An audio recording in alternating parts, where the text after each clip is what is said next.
No, if that fight was on a small hall show or like a non-TV show and it was just a couple of local lads, then yeah, it was all right. It was quite a good little scrap. It's not been sold as them two as being world beaters. It's been sold on their presence in Well, then don't moan when I say a couple of very average fighters in a 50-50 over 8 rounds. What else do you want me to say? But it's absolutely our remit from DAZN is if we haven't got Taylor Serrano, we want a big mega fight in May, please. And we say, no problem, old son. All right, we'll keep to that then. Don't just let it go cold and then deliver fuck all. Oh, yeah, because I've really got a track record of that, haven't I? Right, okay. And you're saying... Irrelevant, by the way, he's from America. I know, but you're saying Tom Fury wouldn't win a British title. That's it. He's 23 years old. You just asked me if I thought he'd win a British title. What? I'm not talking about what you talk about in 5 years' time. I don't know, do I? I don't know, right 5 years' time, but... Okay, right now, there is no way Tommy Fury would beat Dan Aziz, who's the British light heavyweight champion. Should have got 10 grand for that. 10 grand? For an 8-rounder. Like, at that level. What, the money they're generating, he should have got 10 grand? Come on, mate. No, but what I'm saying... I know what you're saying. Ability-wise, don't be facetious. Or I'll just cut you off and never talk to you again. Wow. Those were the words of Eddie Hearn and Kugan Cassius. Now, I do understand things are brought in context. Things are shaped and edited, cut, to seem, in a certain way. Because on a context, you don't know what he was really referring to. But understand this about Kugan. Kugan is in a situation, in a position right now that he has access to like Eddie Hearn and Anthony Joshua and Tyson Fury. Excuse me. And he has access to these guys. And I think because he does, he knows that, he can say something.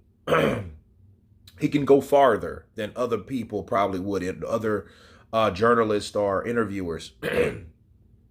He knows because his platform is so big. He almost has like 1 billion subscribers.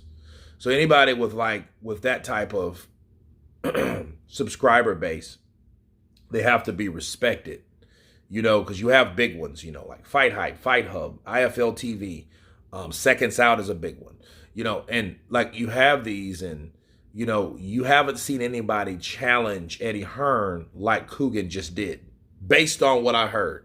Because I was sent this and then, people want me to, counterpunch it. So here it is. I think that Kugan, is challenging Eddie as though he's equal to Eddie. And the irony of it is in the media or journalist world, he's up high on the hog. Okay. Because, you have access to these guys that may or may not be there forever, but Kugan had it.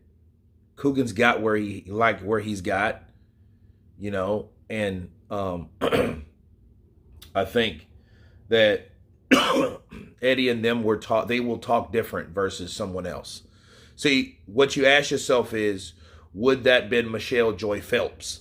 Could she say that? And they have that conversation, be like, he would tell her and put her in her place very damn quick. And it has nothing to do with her being a woman or a female or whatever. It's just, I think certain guys that, are with bigger channels can challenge. Give you an example.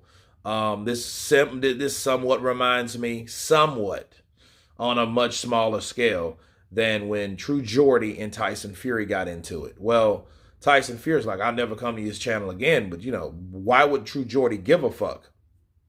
Because that one interview with Tyson Fury, first of all, is getting him paid up the ass. So he's already probably made, $10,000, $20,000 off that video, if not more, off that one video of Tyson. And then again, it's True Geordie. He has over 1 million subscribers. So it's like anybody like that has that many followers. And as big as it is, they don't need one person. One person won't make or break the channel. you know, and I think based on what I heard, I think, Kugan was, was just really just talking to Eddie as though he was a friend. But then if Eddie did take it that way, that means he got offended. And if he did get offended, that's showing you something about Eddie that I think that he's starting to crack. That armor is starting to, come apart, because it used to be times where Eddie used to interview with everybody, but then, things were said about Eddie that weren't true. He just kind of brushed them off. But now, we may be seeing a different Eddie based on, a shift in the victory of his stable. Like what if Anthony Joshua loses again? What if Canelo decides to leave or retire? I mean, well, who does he have? You know what I mean? So Katie Taylor and a few other people, but he won't be as big as he was. So it's a fear of him fizzing out. But an interviewer mindset is to go to the next person, the next big person, maybe Ben Shalom or somebody like that. Frank Warren's still around, and Bob Arum won't die. He is hard to get rid of. So, I guess promotional companies have their benefits, because, those guys are around a long time. But I think, maybe this was out of context. I think, I don't think there's really true beef behind this, like True Jordy and Tyson Fury. But you guys tell me what you think about this particular video. Of course, please subscribe. And you guys been Counterpunch. Peace.